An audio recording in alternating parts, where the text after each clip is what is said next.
Bleh.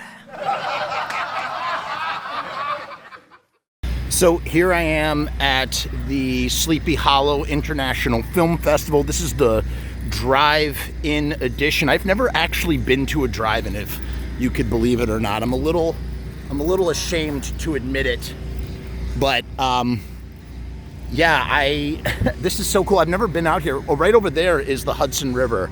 So the Hudson River is right here, and you can see the Tappan Zee Bridge, and we got our drive-in screen. And I got to tell you, Mike and Matt and Dale and the whole team at the Sleepy Hollow International Film Festival really just pulled out all the stops, and put together such an awesome event. They're showing pre-run stuff here. Is that the Rocky Horror Picture Show house? I'm not sure.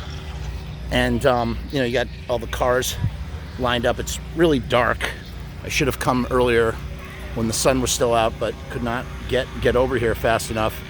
And yeah, it's just really nice. And then they got their food trucks over here, so you can grab something to eat. I'm probably gonna get a chopped cheese sandwich. And yeah, my short is playing. It's called David, and I shot, directed, edited, and starred in this film. You can actually see it. It's on my YouTube channel, so check it out if you wish. And yeah, I'm super stoked. It's playing with The Thing. If you had told me that my little film was gonna play with John Carpenter's The Thing, I would say you're crazy at a Sleepy Hollow Film Festival, no less, which is so cool. It's the best way to celebrate the holiday of Halloween, really get into the spirit, to come down here to Sleepy Hollow, let alone be at a film festival, let alone watch The Thing on the big screen. So I'm really stoked, as I said, and maybe I will do another video when the time strikes me.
Kidding.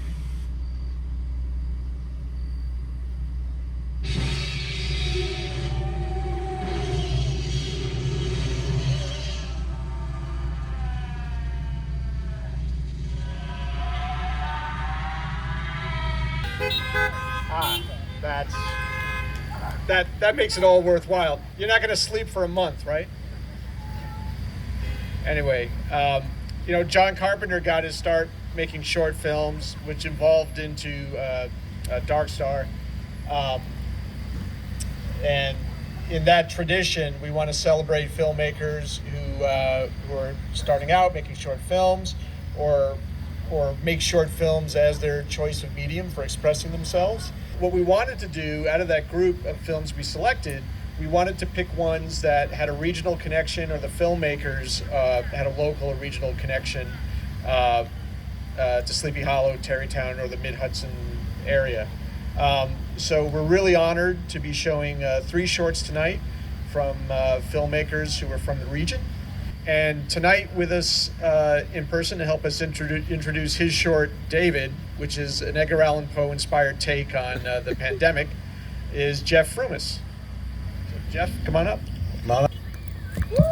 Hello.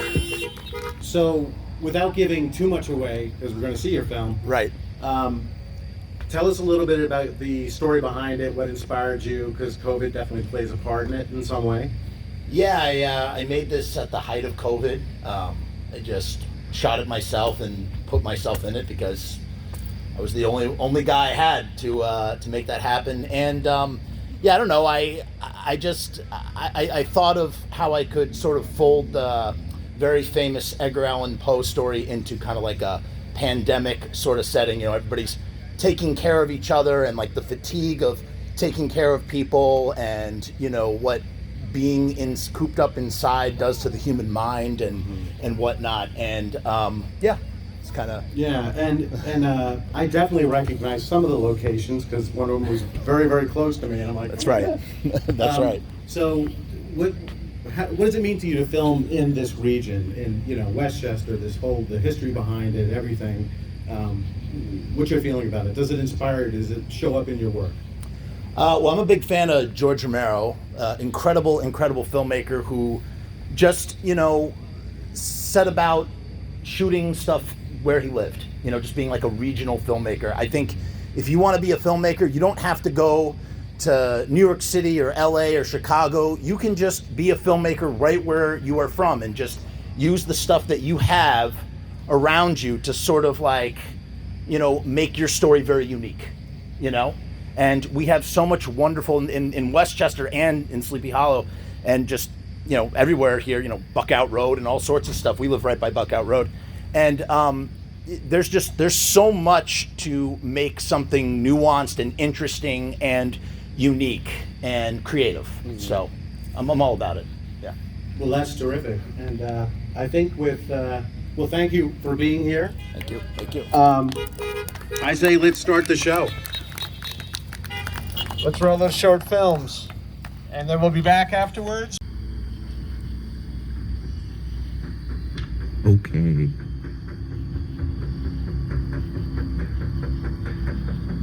Showtime.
Awesome. There's nobody that can talk about the awesomeness that is Chopping Mall better than Mr. Steve Mitchell can, having lived it himself, having co-created it himself, having shopped at the mall himself, and lived near the mall. Steve Mitchell. Hi, everybody. Thanks for coming. I love being honked at, especially when it's something like this. A couple of quick things. Chopping Mall was a movie that could never happen today. Jim Wynorski, who's an old friend of mine, called me up one night. For some reason, it was a Wednesday night. It was boring. It was quiet. And he said, "We might have a chance of making a movie." And I said, "Oh, really?" He said, "We got to come up with an idea for a dead teenager movie, because Vestron Video was willing to hire the Cormans, Roger and Julie, if we could come up with something they liked." Oh, hell. What are you doing in my kitchen? I'm Jim Wynorski, director of Chopping Mall, and welcome to the Sleepy Hollow Film Festival. We had a great time making this movie back in the day, and it was 22 nights of fun in the mall, and I hope you enjoy it. Everybody got action, everybody got laid, and I think you're going to enjoy it. If you have any other questions, ask Steve Mitchell. He's here in person. Bye. Hi, Sleepy Hollow, New York. Hi, I'm Kelly Maroney, otherwise known as Allison Park, and I am here to welcome you to the Sleepy Hollow Drive-In for the 35th anniversary of Chopping Mall. Can you believe that? So welcome. I'm stunned that 35 years later, I'm welcoming people to see Chopping Mall, and that all this time later, people still get a kick out of it, still have fun, and still enjoy it. And I couldn't have asked for it. In my wildest dreams, I never would have even thought to say, you know what would be great?